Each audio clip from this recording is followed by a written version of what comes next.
Штипјанката Радеца Јованова изминатиот викенд учествуваше на штипската трка на која освои четврто место на генералниот пласман на 5 километри. Второ место тимско, а беше најбрза штипјанка која учествуваше на оваа трка. Од резултатите Јованова за телевизија Ебнет вели дека е задоволна. Штип помина на многу добро ниво, организацијата беше супер.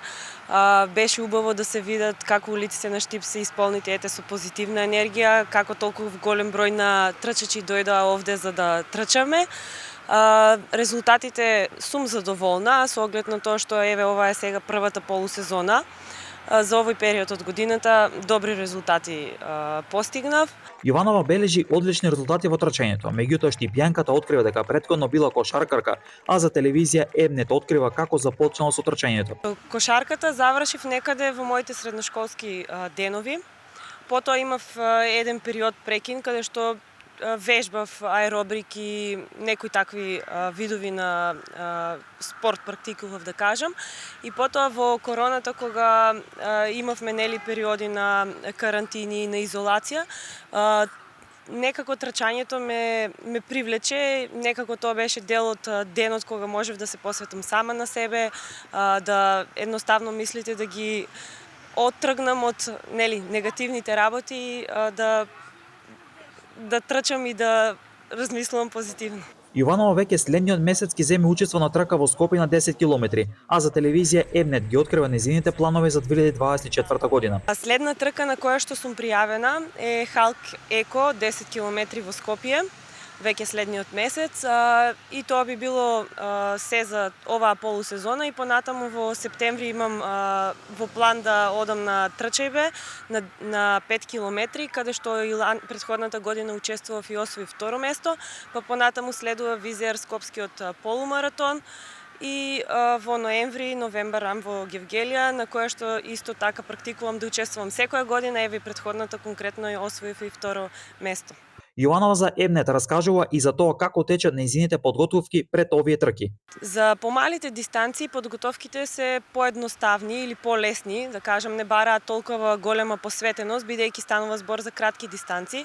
За полумаратон и веќе за маратон бараат поголемо време, поголема посветеност, станува збор нели за должински тренинзи, каде што тогаш во мојот тренинг план вклучувам поголеми должински тренинзи од од над 20 километри.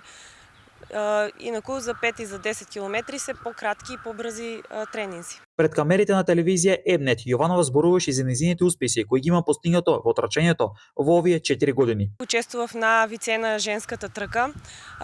Секоја година практикувам да учествувам на таа трка, бидејќи прва трка на која што учествував во 2019 беше конкретно таа.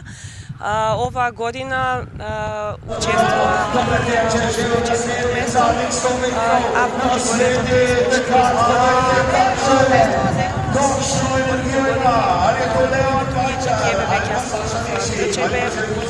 на 5 километри,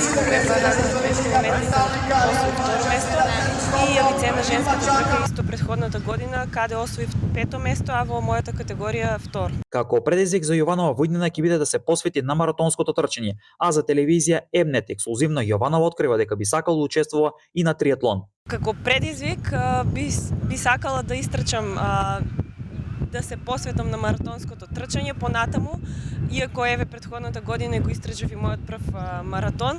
Оваа година не ми е во план, но понатаму би сакала да ги истрчам сите 6 мејџор маратони.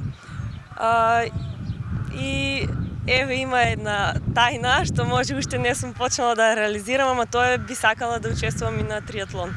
Јованова веќе ги има зацртано своите цели како за 2024 година, така и за предизвиците кои во иднина посакува да ги оствари.